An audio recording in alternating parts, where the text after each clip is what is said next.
maanta waxaan ku soo qaadan doonaa qiso aad u xanuun badan. Qisada oo ku saabsan wiil guursanaya gabadh. Gabadha uu guursanayo kama raalli ahaa hooyadii inay meesha joogto. Waxay ku dhahday, hooyadaa naga deji, aanu sawir galna eh.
Hooyadu way soo kicisay oo waxay dareentay inuu wiilkeegu aad u jecel yahay.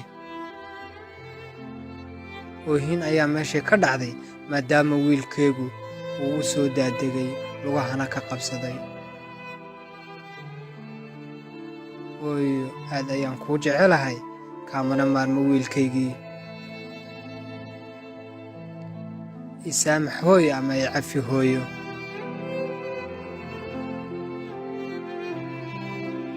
Anigu waxa aan rabay inaan hooyada iibiyo,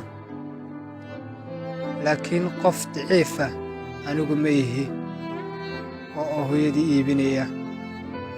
Aniguse laakiin waxaan ka waday inay cid hooyada iga iibsanaysa aan fiiriyo.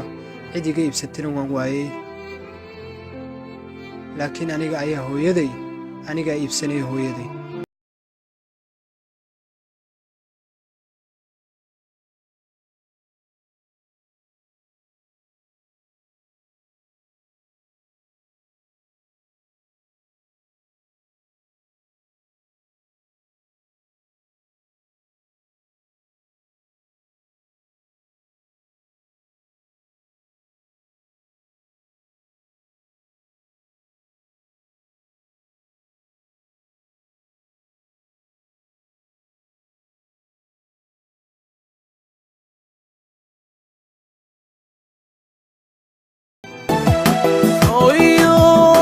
جركاجي وحنا هاي لقى شري شحكا ميدانه ويا وان كجير